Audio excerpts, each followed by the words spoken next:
Ketika Kementerian Pertahanan baru-baru ini mengajukan anggaran sejumlah 124,995 billion dolar, kita bulatkan ya, 125 billion dolar atau mendekati angka 1.700 triliun, sebuah angka yang lumayan besar yang membuat otak saya yang kecil ini menjadi hang atau loading. Sebentar, ini anggaran untuk apa ya? Beli senjata atau bikinan senjata dalam negeri nih. Grand Plan Pertahanan negara arahnya bedil-bedilan atau model Tiongkok, menaklukkan negara lain tanpa bedil, pakai smart dan soft power, bukan hard power. Kita semua tahu hard power itu old mind, kuno, harus dikombinasi dengan soft dan smart power, model Tiongkok lah.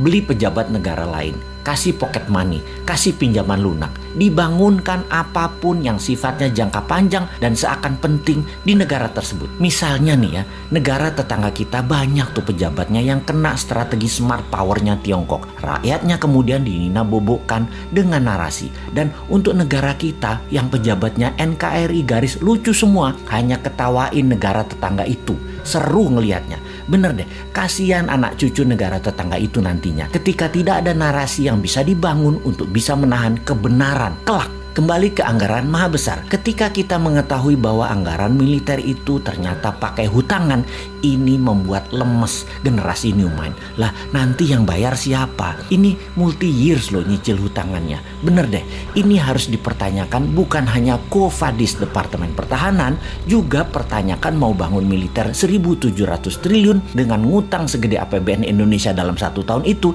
kita baliknya dapat apa? Sekarang aja utangnya sudah 6.500 triliun, ditambah BUMN yang minusnya banyak, PLN minus, KAI minus, Garuda minus, serta banyak lagi yang angkanya bikin gemeter new mind. Kalau old mind sih nggak gemeter, karena memang mindsetnya bisanya ngutang. Biasa itu ngutang bagi mereka.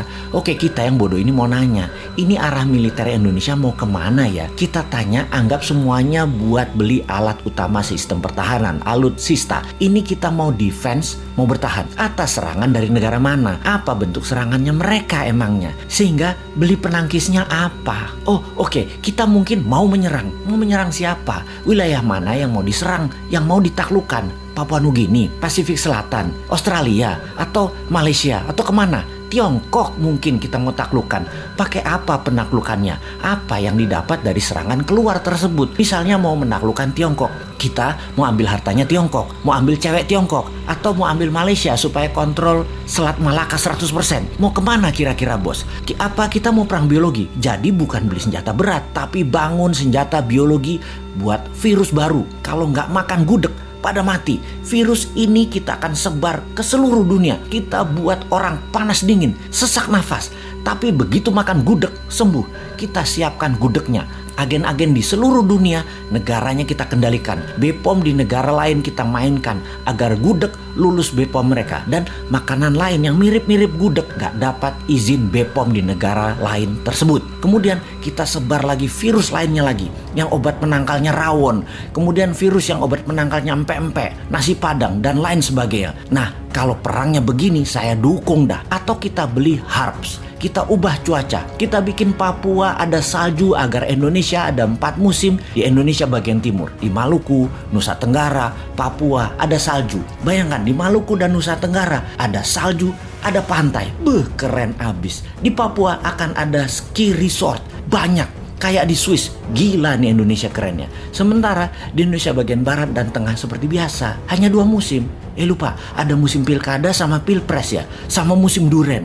Maaf nggak kehitung. Tapi loh ya, saya ini yang bodoh ngaku pinter Nan Sontoloyo selalu curiga kalau ada anggaran multi years sampai jabatan selesai masih ada kewajiban yang ditanggung renteng. Maksudnya begini, di akhir masa jabatan presiden sebelum ini ada juga lembaga yang last minute kira-kira 2 tahunan terakhir masa jabatan beli alat-alat multi years sampai 10 tahun ke depan. Sehingga pejabat di presiden baru Pak Jokowi periode 1 departemen itu anggarannya hanya untuk membayari utangan dari kebijakan multi years pejabat sebelumnya. Bahkan sampai sekarang masih nyicil sehingga departemen itu kering sekarang.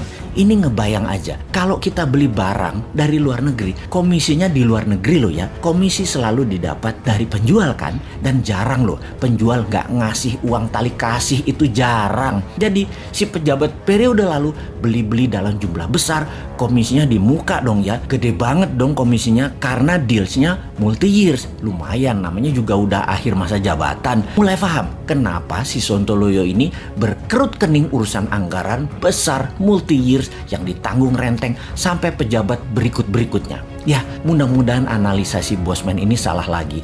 Karena kayaknya amanah kok pejabatnya. Calon presiden kemudian kok. Pasti maha suci.